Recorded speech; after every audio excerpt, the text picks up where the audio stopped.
Welcome to ILTV's Israel Daily. I'm Lital Shemesh, and coming up in today's newscast, Israel approves the use of attack drones in Judea and Samaria following recent escalations around the holidays. Meantime, MK Amichai Chikli banned from running with the Likud in upcoming elections. How will the party react? And finally, an incredible organization that is changing the lives of thousands of Israeli children.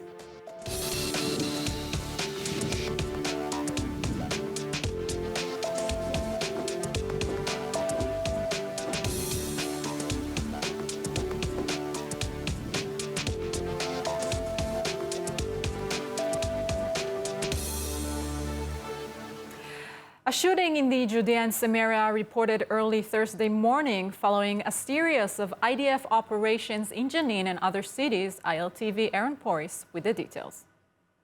A terrorist shooting incident reported overnight Thursday in the area of Mount Hebron. In the attack, at least 2 bullet holes found in a civilian residence vehicle after it was targeted by the Gaza-based Al-Mujahideen Brigade's terror group. Apparently, this was in response to the recent IDF raids in Jenin. Thankfully, no casualties reported. Meantime, Israel publishing video from the recent raids in the West Bank, including from in Jenin on Wednesday, where 4 terrorists were killed and several more injured and arrested. The terrorists killed coming from PA President Abbas's Fatah-affiliated military, the Al-Aqsa Martyrs Brigade. And the victims, including relatives of the Palestinian terrorist who killed 3 and injured 6 last April after shooting up a bar in central Tel Aviv. The IDF video showing a large number of militants targeting IDF forces during arrest raids with live fire and explosive devices. The IDF saying that the suspects targeted for arrest were planning imminent terror attacks against Israeli civilians. Despite the video and evidence collected, though, the United States and the European Union both expressing concern over the deteriorating security situation in Judea and Samaria and equivocating between Israeli security forces and terror groups, with equal calls on both sides to maintain, quote, maximum restraint. On the other hand, amidst the sharp rise in shooting attacks and live fire encountered during arrests, Israeli forces have been given the go-ahead to use armed drones for the purposes of targeted killings of confirmed terrorists in the West Bank. Until now, such methods have only been used in Gaza against Hamas and Palestinian Islamic Jihad. Israeli military officials supposedly ruling on this new expansion, however, to reduce the escalation of violence.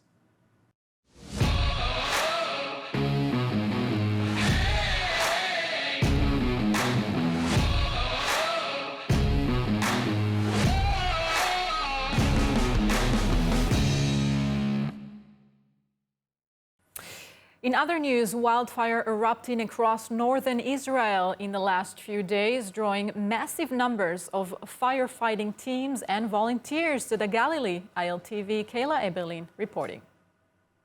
Some 25 firefighting teams and 8 aircrafts battling several major bushfires in the area of Nir Cliff in the northern Israeli Galilee, and hikers evacuated as fires encroach upon the kibbutz Manara region, though at this time, no home said to be in any immediate danger.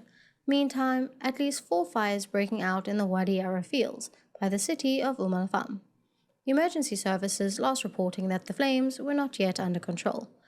Then, further south, close to 30 firefighting teams called to the areas surrounding Jerusalem between Lachun and Sha'ar Hagai. Officials saying wildfires are typical for this time of year, given the dry heat that extends across the region. In fact, just earlier this week on Tuesday, 5 firefighting teams and 4 aircrafts extinguishing a wildfire near the Kinneret, or the Sea of Galilee, and some 70 hikers who were staying near the coast needed to be evacuated. And 2 weeks earlier, emergency crews working against flames in the Kafar al-Khoresh forest. We're now in the final weeks before the elections, and the so-called rebel MK, Amichai Chikli, has been banned from running with the Likud as well as any other existing party. The Likud has vowed to fight the move in court as the ban follows a petition filed by the Meretz party. Joining me to discuss is President of the Likud Supreme Court and former Likud Knesset member, Mikhail Kleiner. Hello, thank you for joining me. Hello, good afternoon. So let's start with the attempts to overturn the decision. As a legal expert, do you think there's a chance in the Supreme Court?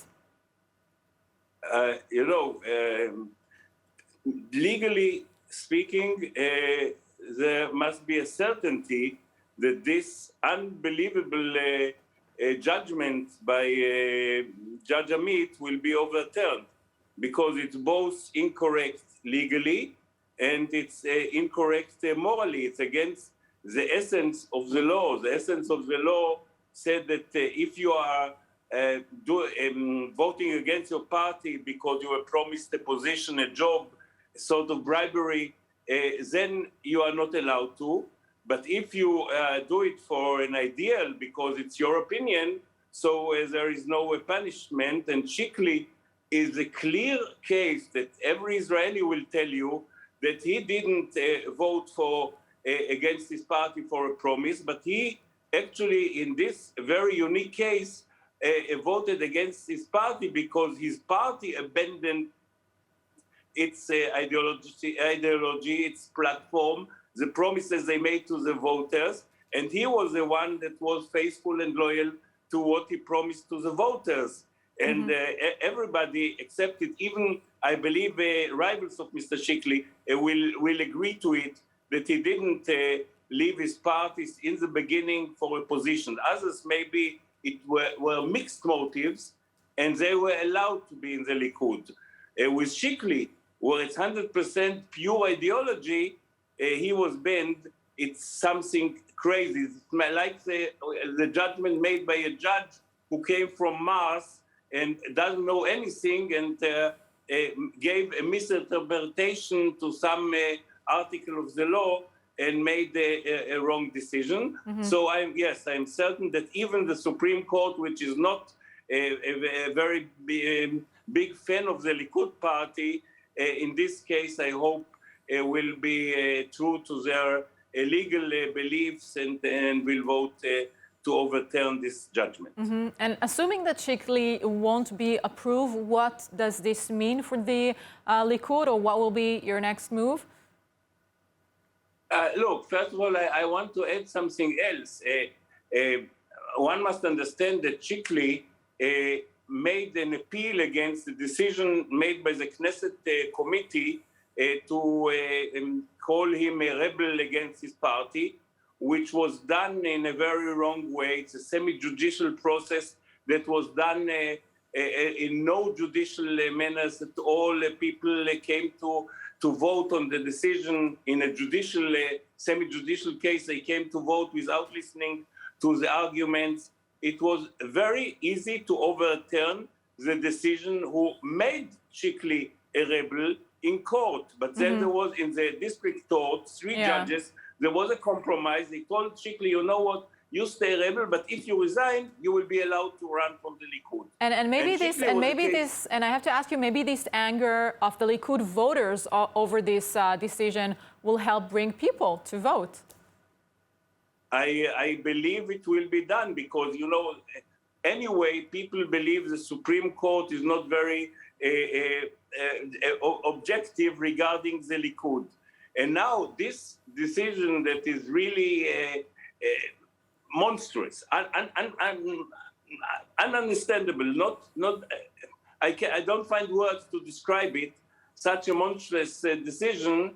So this decision, of course, will bring every Likudnik who knows that Chikli could run in his own party, could run in the Likud primaries and be elected. And really now they told him, you run, everything is okay. Three judges of the district court tell him, you can run with the Likud if you resign. And now he has no way back. Yeah, and you know, I must breaks his career. Yeah, and you know, I must say, yeah, and I must say, people of Israel are disappointed with the whole zigzagging of MKs.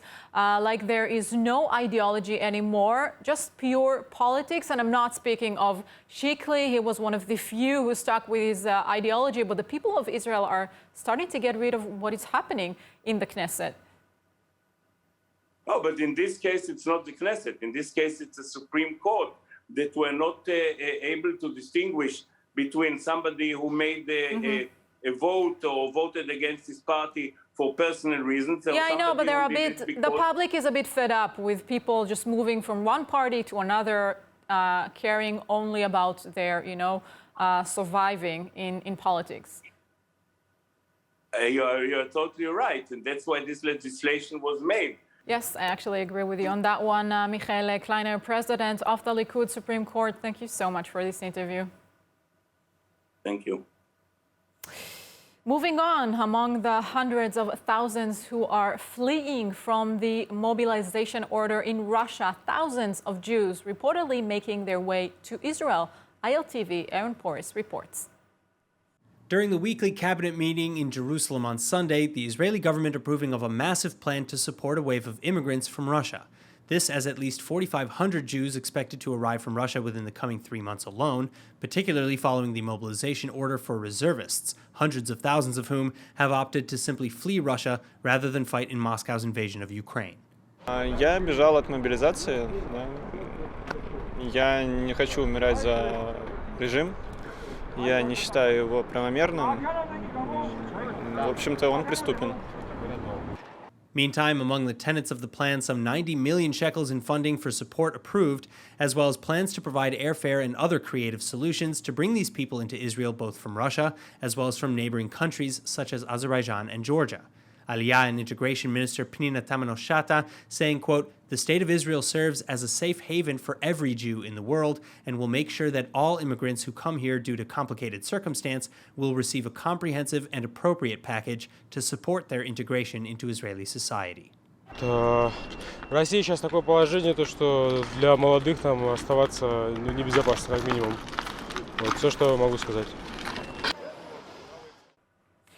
Shifting focus to Germany now, nearly 8 decades have passed since the Holocaust, but many scars still remain. So in efforts to grow from past mistakes, as well as to strengthen ties with Israel, descendants from the Nazis are leading movements to heal.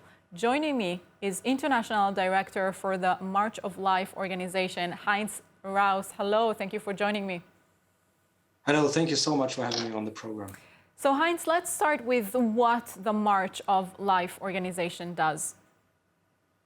So the March of Life, actually, it started in 2007 when we, in our local church community, started to look into our family histories. And as you said before, we confronted and we found out that our ancestors were part in perpetrating the Shoah. Some of them were SS officers, some of them were concentration camp guards, and this really shook us.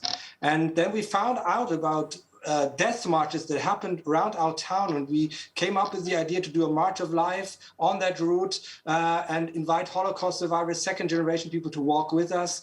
And so we did that, and out of this, the March of Life grew out and became a worldwide movement. And the March of Life, it stands for remembrance, it stands for reconciliation, encounter between the descendants of the perpetrators and the Shoah survivors and the descendants of the Shoah survivors, and it stands for making a stand for Israel and against anti-Semitism today. Amazing. Can you share with us some of the events or programs that you've run recently?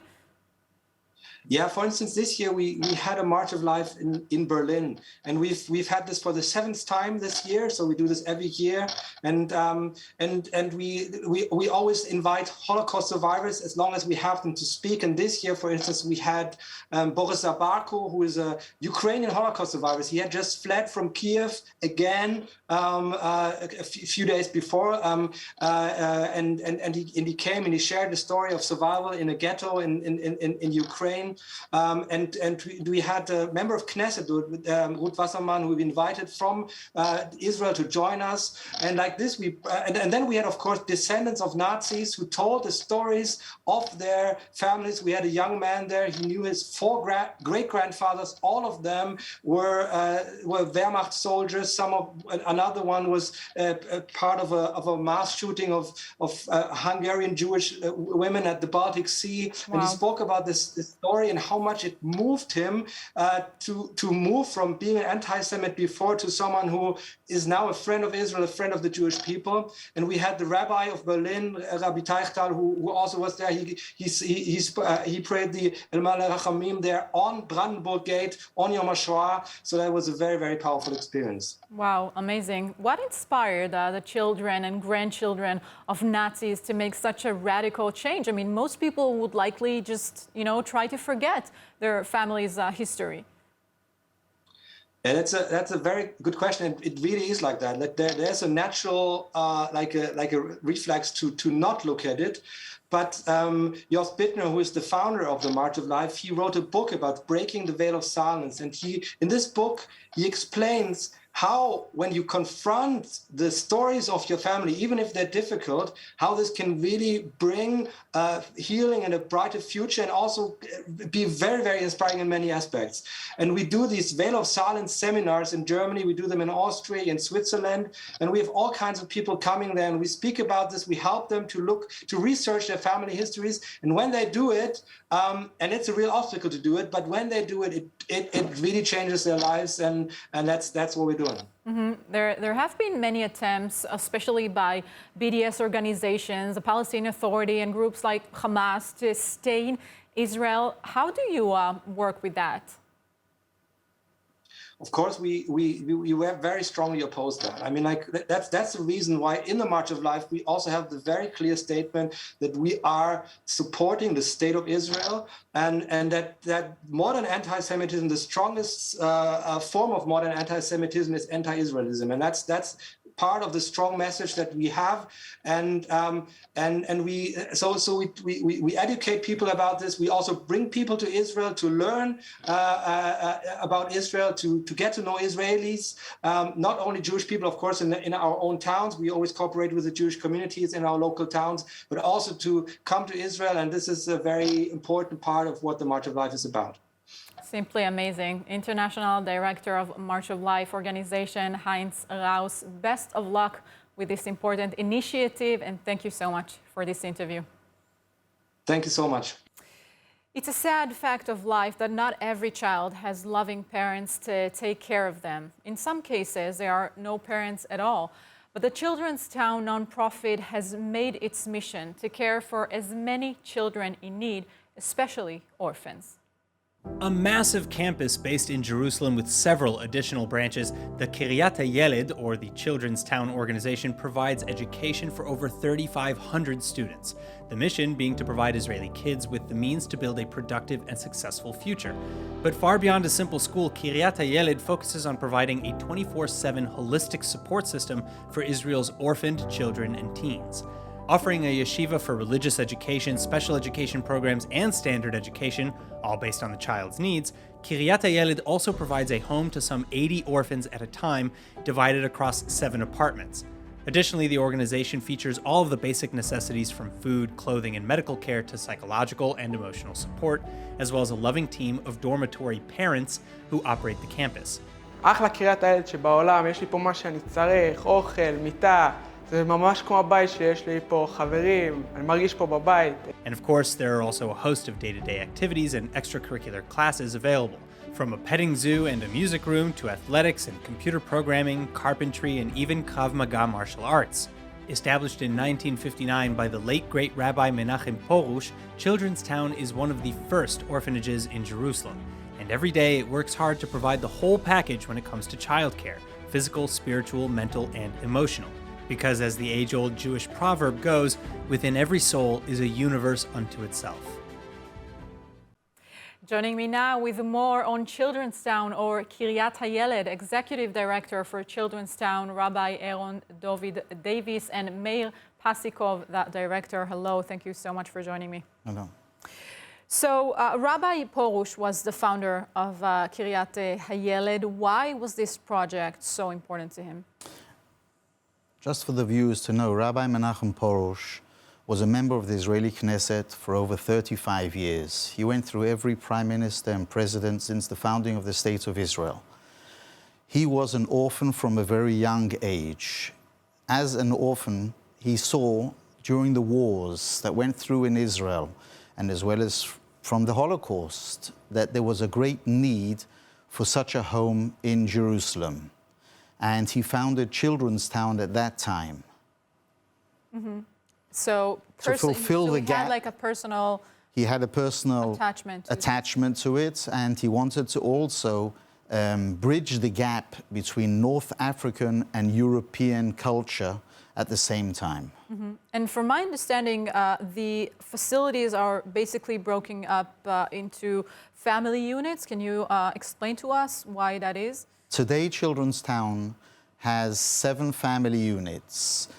The essence is to give each child personal attention. Each unit has a young couple, sometimes with children of their own, who take care of 10 to 12 children who come from broken and disturbed homes, sometimes orphans, children that come from tragedy-stricken circumstances that haven't got anywhere else to go and are sent to us. And each of these units take care of these children as if they're their own children. They get everything they want. Anything that they need, they get. Sometimes more than my own children. Wow. How many parents do you have on that facilities? Are they basically volunteers? No, they're not volunteers. They get paid. Basically, what they're getting paid, I wouldn't do it for that price that they're getting paid. But they are paid. They have their own families. They look after these children. 24/7, they are responsible for the children that are in their family units. During the day, these children go out to individual schools, each to the potential of the certain child. Each child needs a different kind of an education. And our children go to about 28 to 30 different schools. If the child is sick, one of the parents have to be home on premises to take care of them. Wow. So can you give me, Meir, maybe an example of a personal story of how you're managing to change those kids' lives? Yeah, there's one of the stories that I think about now in my head is there's a story about a child that was getting birth in a birth at risk, and his mother was in a life-death situation, and he never went home from that day because the mother couldn't raise up the kid. And he went to families and to different families from when he was from the hospital till 6 years old, 5 years old. He used to go to different families. Wow. And when he was 6 years old, so he adapted to Kiryat Hayaled, to Children's Town. Wow. And the difficult, and he's Godel. Where he's been brought up. He's getting brought up with real difficulties in life. And here we trying to give him all the tools that he could need. And he's amazing. And that can be literally life-changing. And that's also the time to tell our viewers that they can see the link on the screen. Basically, visit www.togivelive.com. If you want to donate or read more about this organization. And Rabbi, it's basically life-changing for these kids. As there's a Jewish parable, anyone who saves any soul is like giving a whole world.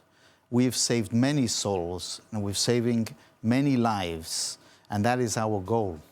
Mm-hmm. So that's the message that you want our viewers to take with them. We want the viewers to know that whatever we're doing is to give a life to a child. And we're asking our viewers to please donate to togivelive.com. Yeah, that's so important. Rabbi Aaron David Davis and Meir Pesikov, thank you so much for joining us. Thank you. Thank you. Now let's take a look at the weather forecast. Clear skies tonight with lows averaging 20 degrees Celsius or 68 Fahrenheit. Then tomorrow it's going to be hot with more clear skies and top temperatures reaching 36 Celsius or 97 degrees Fahrenheit. And finally on Saturday, the weather remaining much of the same as we see top temperatures ranging from high 20s to mid 30s. That's all for today's news. For more updates from Israel on all your devices, check out our website, ILTV.tv, and subscribe to our newsletter, as well as our streaming platform, ILTV+. I'm Lital Shemesh. Be well, and thank you for watching.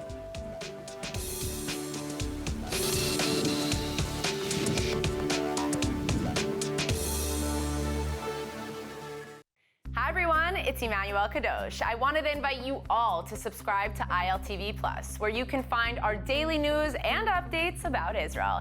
And not only that, but live feeds, entertainment, our kosher food show, and so much more. Needless to say, your subscription to ILTV Plus helps us grow and create more content while also supporting the state of Israel. Our app is available on all platforms and devices, so I'll see you guys there.